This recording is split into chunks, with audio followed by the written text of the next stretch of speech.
Ça faisait longtemps qu'on les attendait.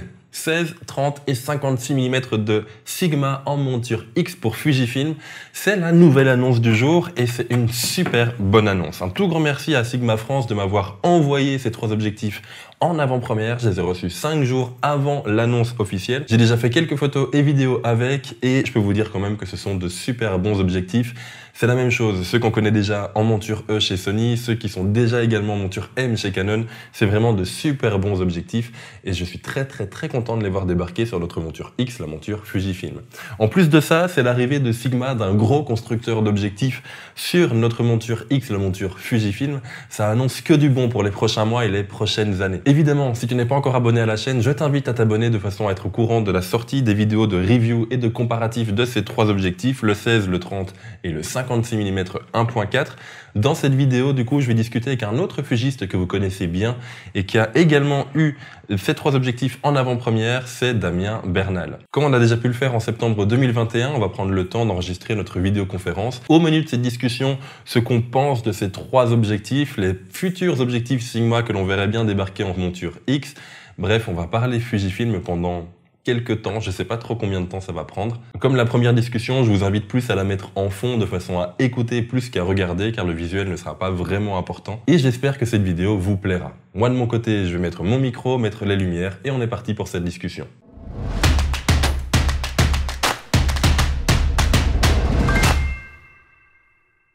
Bonjour Damien, comment ça va?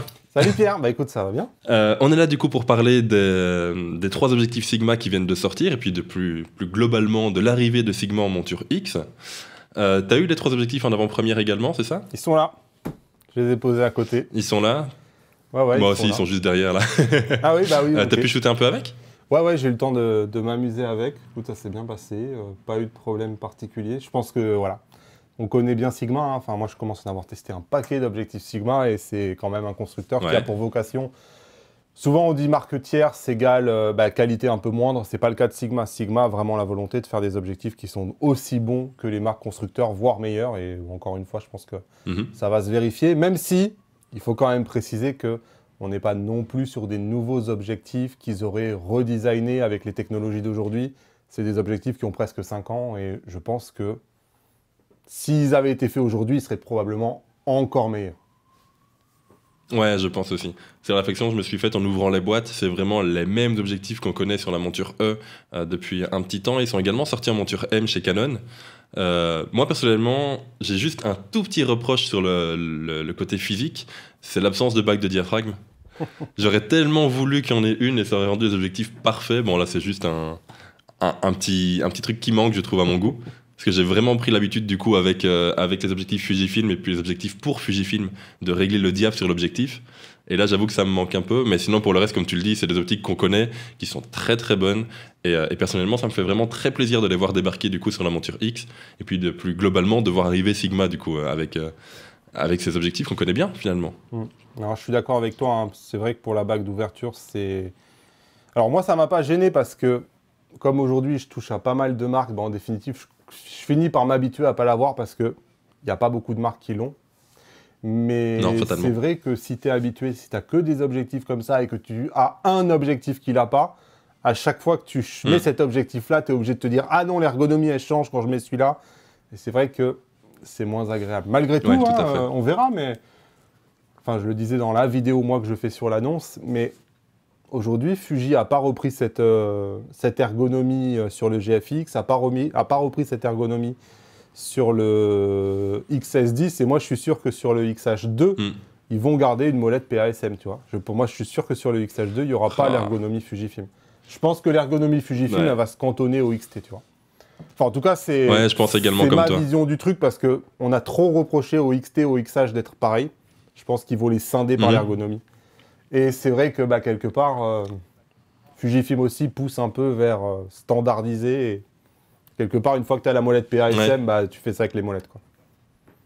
Ouais, tout à fait. Je suis assez d'accord avec toi. Je vois bien également un XH2 très différent au niveau de l'ergonomie d'un XT, d'avoir un XT plus classique avec les molettes fugistes, si je peux appeler ça comme ça, et d'avoir du coup un XH, et puis pourquoi pas un XS. Le suivant, je veux dire qu'il y aura du coup cette ergonomie plus classique. Mais bon, voilà, effectivement, du coup, bague de diaph... Dommage, mais en soi, comme tu dis, il faut s'y habituer également. C'est marrant comment, en à peine 5 minutes de vidéo, on parle déjà du XH2. Ah bah ouais, non, mais il est très attendu. Je pense que c'est lui qui... Ouais, clairement. Enfin, clairement, ça fait 2 ans que le XT4, pour moi, était un boîtier d'attente, mais il n'a pas été révolutionnaire non plus. Hein. C'était un XT3 avec une nouvelle batterie, Non. un écran sur rotule et un capteur stabilisé. Mhm. Le XH2, il a besoin de faire un gap technologique et on l'attend, hein, c'est clair. Ouais, tout à fait, clairement. Clair. Mais du coup, je suis content de voir Sigma arriver parce qu'on aura de nouveaux objectifs, en tout cas, on aura plus de sorties d'objectifs à partir de cette année. Tu t'attendais du coup à avoir en premier du coup le 16, le 30 et le 56 ou tu voyais d'autres objectifs arriver en premier de la part de Sigma? Non, je pensais qu'ils allaient... Enfin, moi, j'ai testé quand ils ont lancé le 1850 sur monture Sony APS-C. 1850 F2, F2.8 qui est génial, il est compact, 2.8, ouais. enfin c'est incroyable.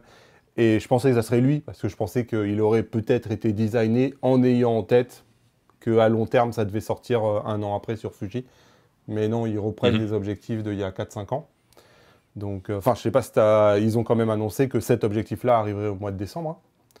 Donc, oui, tout à fait. Il va arriver aussi, mais Tout à j'espère que Sigma va pas s'arrêter. Ma crainte, c'est que Sigma s'arrête un peu là, parce que finalement, aujourd'hui, bah, ils ont que ça. Donc ça, ils ont 5 ans, ces objectifs-là, quasiment.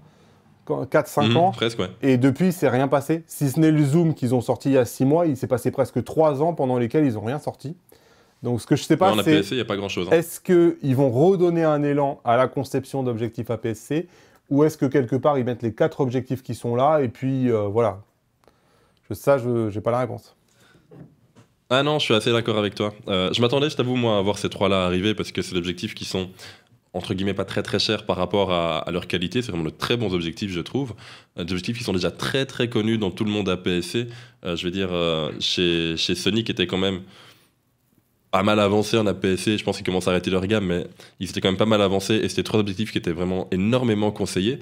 Donc ça m'étonne pas trop de les voir arriver en premier chez Fuji. Un peu comme toi, je les voyais un peu accompagnés du 1850 ou d'un équivalent, je pense qu'il y a également un 1770 qui a dans les cartons depuis quelques années. Bref, je voyais bien un zoom transstandard également arriver avec. Bon, ce sera pour d'ici quelques mois finalement. Pas oublier non plus la pénurie des composants. Ils peuvent peut-être pas trop s'avancer en sortant plein d'objectifs s'ils n'arrivent pas à les produire derrière. Mais effectivement, oui, je vois bien un 1850 du coup arriver fin d'année comme ils l'ont annoncé. Et pourquoi pas avec un zoom grand angle également? Ce serait peut-être bien, mais je sais pas s'ils en ont un dans leur gamme APS-C. APS-C, tout est là. Et ils ont que 4 objectifs. Ah non, ils en ont encore deux autres, 18-35 et 50-100. Faut pas les Pas oublier en ces deux-là. hybride, hein, je pense pas. Non, en hybride, non, mais ce serait vraiment bien qu'ils les sortent. Oui, voilà, c'était Ce des serait anciens effectivement en objectifs hybride, ils les qu'ils ont pas. avaient à l'époque des réflexes. Ouais, tout à fait, tout à fait. Moi, je t'avoue que c'est deux objectifs que je verrais bien s'ils sont énormément utilisés en vidéo. Je crois que le 18-35 est un des objectifs les plus utilisés pour la vidéo, que ça soit monté sur un GH, même maintenant sur les Canon R6, il y en a qui, tant pis, qui prennent le R6 et le R5 en mode Super 35 et qui gardent ce 18-35, parce que c'est vraiment une focale, une ouverture et un objectif qui est très très utilisé, même sur des RED au final. Il y avait des publicités de RED il y a quelques années où le 18-35 était monté dessus. Donc ça m'étonnerait pas de le voir arriver si le XH2 est un boîtier plus orienté vidéo. Et pourquoi pas de le sortir également. Je sais pas trop ce que t'en penses, toi, de ce côté-là.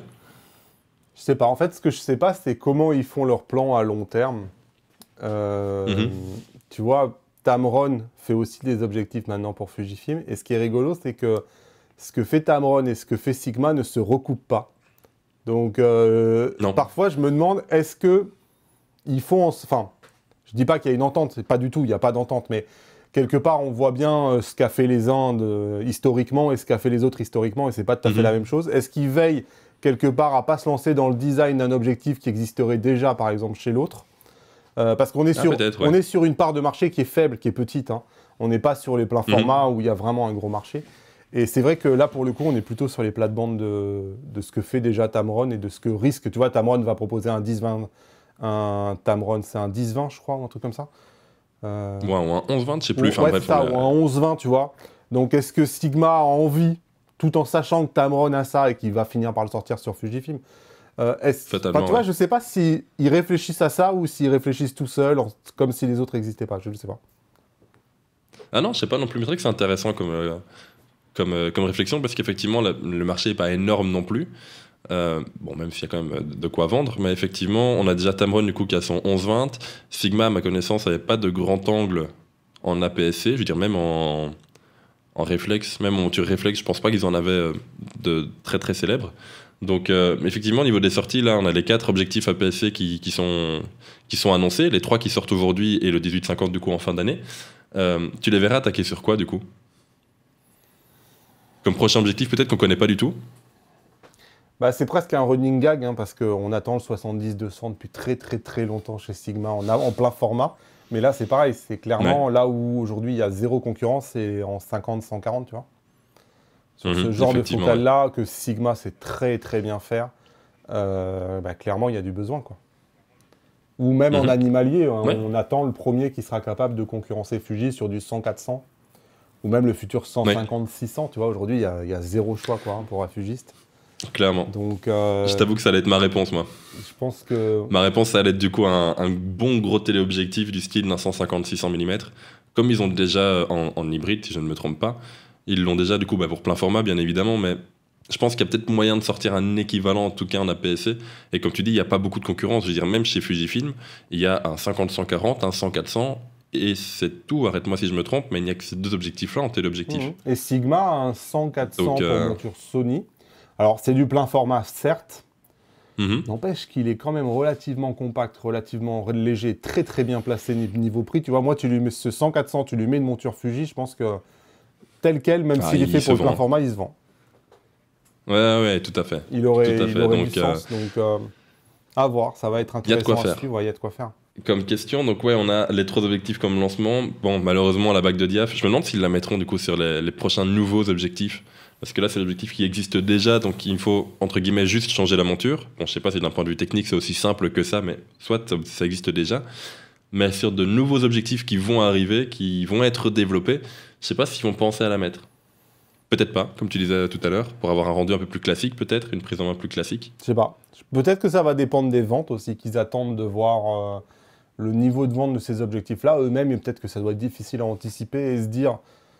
Bah ouais, si on voit que les fugistes, parce que, enfin moi je connais rien des chiffres de Sigma, hein, mais j'ai la sensation quand même que c'est pas une gamme qui a rencontré un énorme succès, parce que aujourd'hui les hybrides Sony rencontrent pas, enfin les hybrides APS-C Sony rencontrent pas non plus un succès fabuleux, à tel point qu'au moment où on parle, à ma connaissance, il n'y a plus aucun hybride APS-C Sony en construction.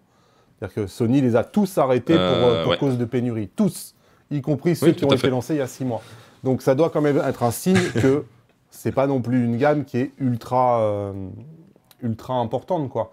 Donc peut-être que Sigma a trouvé que l'accueil du public n'était pas non plus génial, si les marchés n'étaient pas top. Et peut-être que là, par contre, l'accueil des fugistes va leur donner envie d'investir dans ce genre d'objectif, je ne sais pas. Ouais, je pense que c'est du business. Bon, bah, du coup, parlant un petit... Ah oui, tout à fait, dans tous les cas. Parlons un petit peu du coup de ce potentiel accueil des fugistes. Je sais que tu l'as testé peut-être pendant un shoot ou 2 shoots grand max, pendant 1 ou 2 jours. Ouais. L'autre objectif. Ouais, j'ai fait un paquet de moi également, personnellement. J'ai pu le tester que sur une journée, donc il y a déjà pas mal de qualités et quelques défauts à leur reprocher, ok, mais on verra ça du coup sur le plus long terme. Mais si là maintenant tu devais conseiller quelqu'un qui a envie d'acheter un objectif fixe, en sachant que tu as le 16, 30 et 56 1.4 du coup Sigma, et qu'en face tu as les nouvelles générations de Fujifilm, le 18, 33, et toujours l'ancien 56 qui n'a toujours pas été renouvelé, tu vas les orienter vers quoi? En sachant qu'on a du coup une grosse différence de prix, pour, à première vue, avec un jour de test de mon côté en tout cas, une différence d'optique qui n'est pas énorme. Tu orientes quoi du coup? Sigma, Fuji? Plutôt le 30, le 33?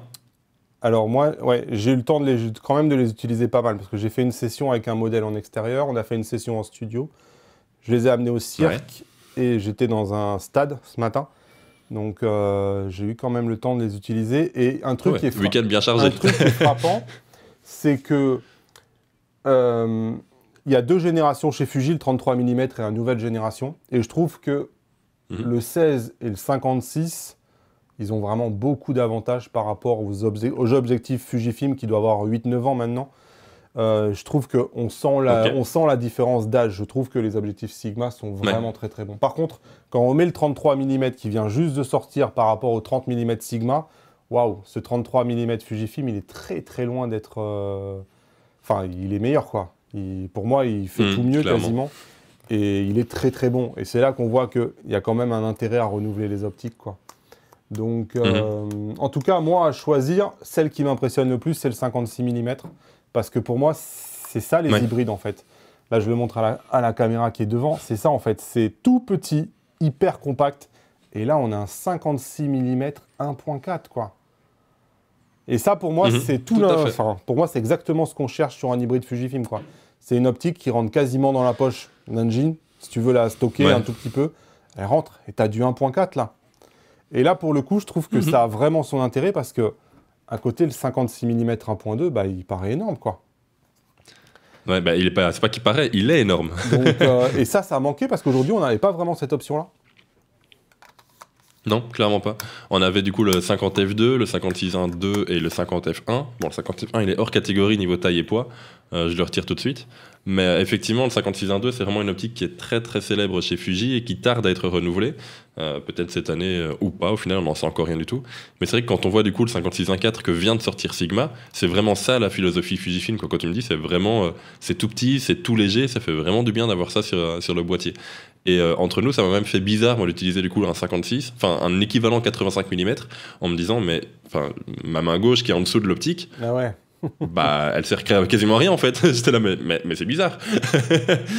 Donc, ouais, en étant habitué au 56.1.2, c'est vrai que ça fait du bien d'avoir cet objectif beaucoup plus léger. Et à l'inverse, on est un peu moins impressionné par le Sigma 16 mm, qui 16. lui, pour le coup, est un peu gros, quoi. Il est même plus gros que le Fujifilm, donc il est très bon, hein, mais c'est vrai qu'il n'est pas ultra compact, quoi. Ouais, effectivement. Tu le compares du coup au 16.1.4 ? Ouais. Ok, bon, le 16, je l'ai pas, mais je l'ai comparé un petit peu au 18 qui se rapproche en termes de focale. C'est pas exactement la même chose, mais on s'en rapproche quand même. Et c'est vrai qu'au niveau de taille, c'est presque la même chose. C'est un 18.1.4, hein, c'est le dernier. Gros. Ouais. Donc, nouvelle génération, là aussi. Nouvelle génération, effectivement, là, ça fait vraiment du bien d'utiliser également, quoi.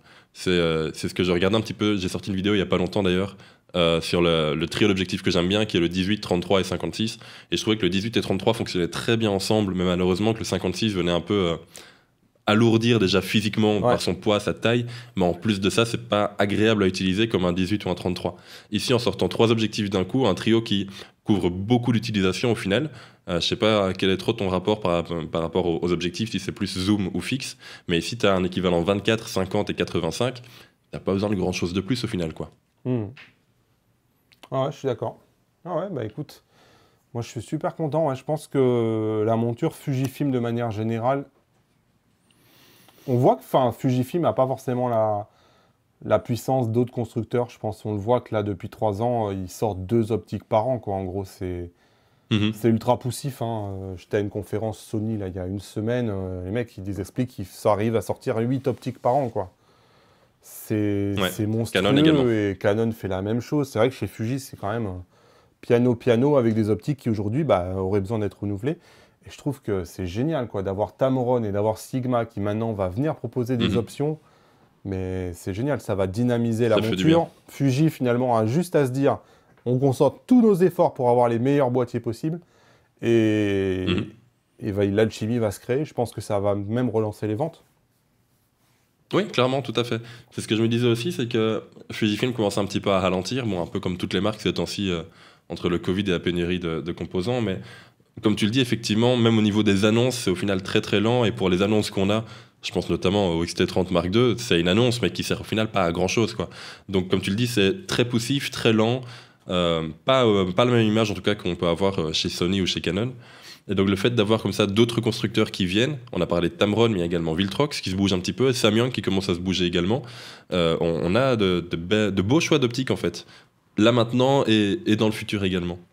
Est-ce que tu vois du coup une réaction assez focale là chez d'autres constructeurs ? Est-ce que tu vois par exemple Viltrox, ils ont déjà sorti du coup un 23 ou des choses comme ça, ou Samyang sortir du coup des concurrents à ce trio 16, 30 et 56 ? Alors, moi, la chose que je me demande, c'est... je parle justement de Viltrox, tu verras dans ma vidéo sur l'annonce. Clairement, pour moi, il y a un problème. C'est-à-dire qu'aujourd'hui, les objectifs Viltrox vont être positionnés en face des objectifs Sigma à 50, 80 euros d'écart, quoi. C'est pas possible. Enfin, je vois pas qui va choisir du Viltrox quand on a du Sigma en face. C'est impossible. Pour moi, c'est... Enfin, tu verras dans ma vidéo, je l'explique bien. Pour moi, c'est 2 philosophies qui n'ont rien à voir, quoi. Il y en a Sigma, pour moi, c'est Lamborghini, et l'autre, c'est Lada, quoi. Enfin, c'est un truc un peu entrée de gamme, quoi. Et pour moi, ça tue un peu quelques objectifs Viltrox, quoi. Et je pense que Viltrox aurait intérêt à baisser encore la son majorité. prix, quoi. À venir se positionner encore moins cher, quoi. Et là aussi, ça donnerait un intérêt à leurs objectifs et un intérêt aux fugistes qui auraient, je sais pas moi, un 56 mm 1.4 Viltrox pour 250 ou 300 euros, quoi. Tout à fait. C'est effectivement, bon, t'as anticipé ma question prochaine, du coup, c'est que pour moi, Sigma vient un petit peu tuer du coup les sorties Viltrox. Parce que quand tu as le choix entre un Sigma 56 mm ou un Viltrox 56, naturellement, tu vas plus te diriger vers Sigma qui a un peu plus de savoir-faire, qui a une aura un peu plus grande quand même que Viltrox. Et même au niveau des prix, ouais, 250, 300 pour un Viltrox, c'est même encore un peu cher quand tu as un Sigma en face.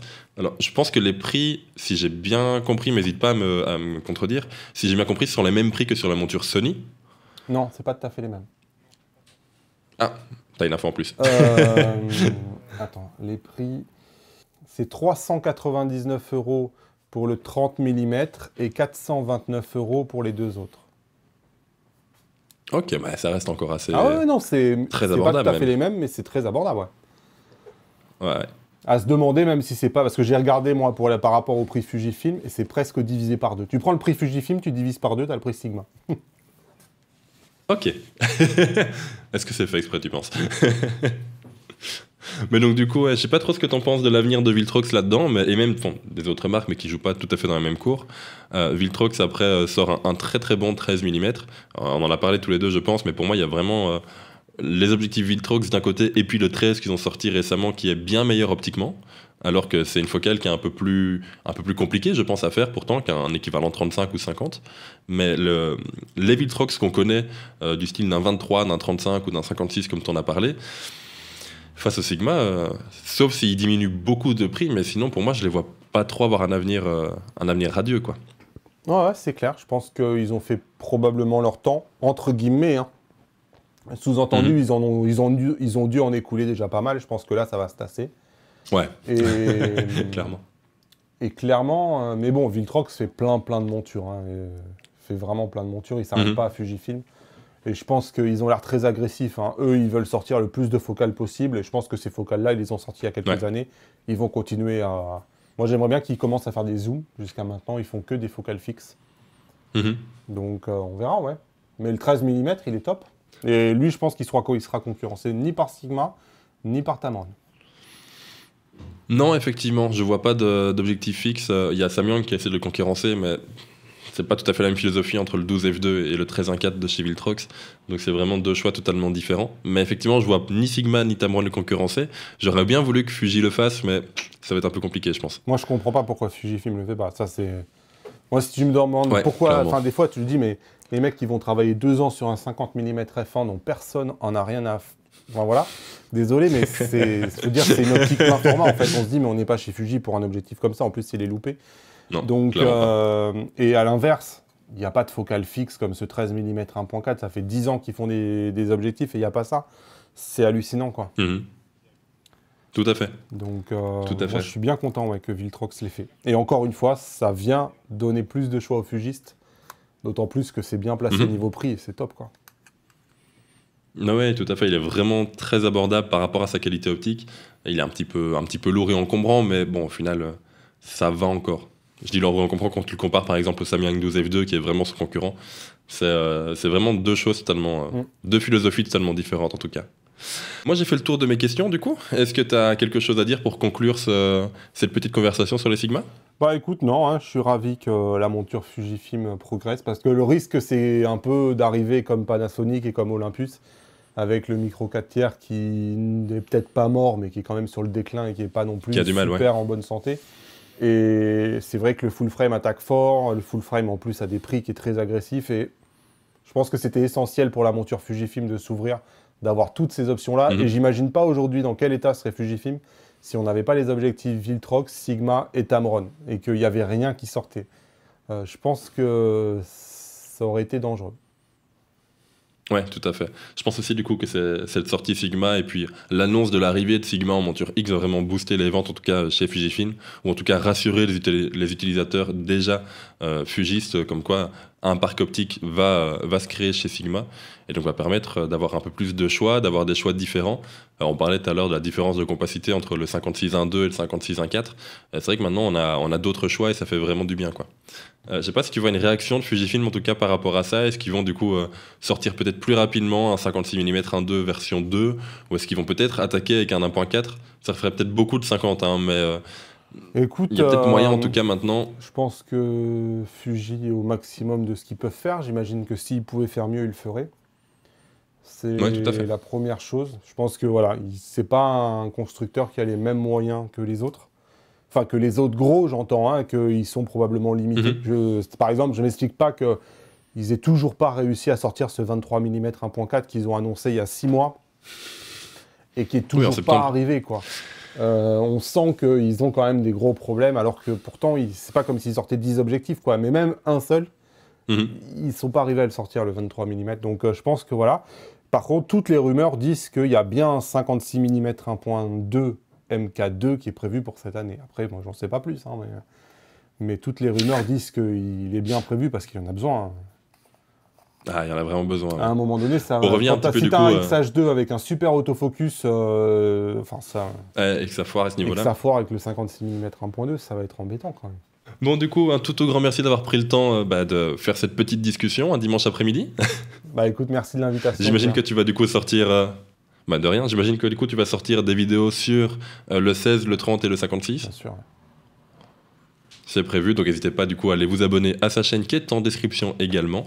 Et puis à la prochaine. Salut! Un tout grand merci à Damien pour avoir pris du temps ce dimanche après-midi du coup à faire cette discussion. J'espère que vous aurez aimé cette vidéo. N'hésitez pas à vous abonner à sa chaîne qui est en description ainsi qu'à la mienne. Vous aurez du coup 2 fois plus de contenu Fujifilm en français. On prépare tous les deux du coup nos tests, nos comparatifs sur les Sigma 16, 30 et 56 mm. Et d'autres contenus également sur la marque Fujifilm. Bref, si vous avez bien aimé, n'hésitez pas à laisser un j'aime et un commentaire. C'est une petite chose pour vous, mais ça m'encourage énormément à vous produire plus de contenu. Quant à nous, on se retrouve très rapidement pour une prochaine vidéo. Ciao tout le monde, prenez soin de vous.